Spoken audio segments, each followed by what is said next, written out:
Jean Vigreux, professeur d'histoire contemporaine à l'Université de Bourgogne-Franche-Comté. Je suis également membre du LIR 3S et directeur de la Maison des sciences de l'homme. Mes thématiques de recherche portent sur l'histoire politique, une histoire sociale du politique, essentiellement des gauches européennes, et tout particulièrement de la galaxie communiste. Donc je travaille sur des enjeux d'histoire sociale du politique, allant la braconner parfois ailleurs, en histoire culturelle du vin ou en histoire de la Seconde Guerre mondiale également. Généralement, toutes les publications de Pandore m'intéressent, à la fois parce que ce sont des ressources pour l'historien, mais tout particulièrement, bien sûr, c'est les enjeux de politique et de critique et mouvements sociaux, de critique sociale et de mouvements sociaux qui m'intéressent, les collections qui ont été validées par Collex Percé, entre autres, donc vignes et vins et mouvements sociaux.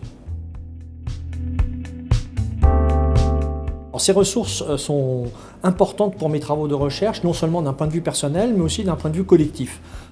Mes étudiants en thèse, les doctorants que je dirige, qui travaillent entre autres sur le communisme, utilisent à fond ces archives publiées, à la fois les inventaires du Parti communiste, secrétariat général, bureau politique, comités centraux, mais aussi au-delà des archives de l'organisation, tout ce qu'il y a autour de la galaxie communiste, et bien sûr les publications à destination des militants, des cadres, qui sont les revues qu'éditait le Parti communiste. Donc de ce point de vue-là, c'est quelque chose à la fois de personnel et de collectif. Et pour mes travaux, je les utilise tous les jours quasiment, quand j'ai un article à faire, quand j'ai une recherche à faire ou un ouvrage.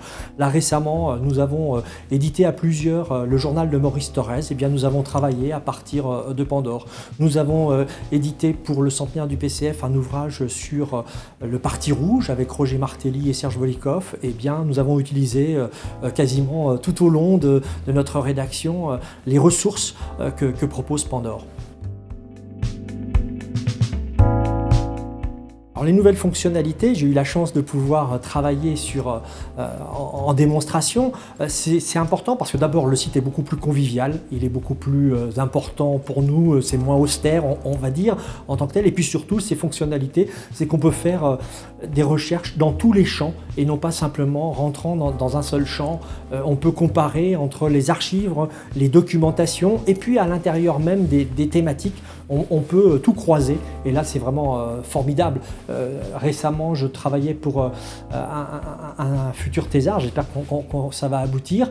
Il veut travailler sur Ambroise Croizat. On a fait une recherche sur Ambroise Croizat et on a vu des choses que jusqu'à l'heure, on ne voyait pas apparaître. Et là, c'est très intéressant.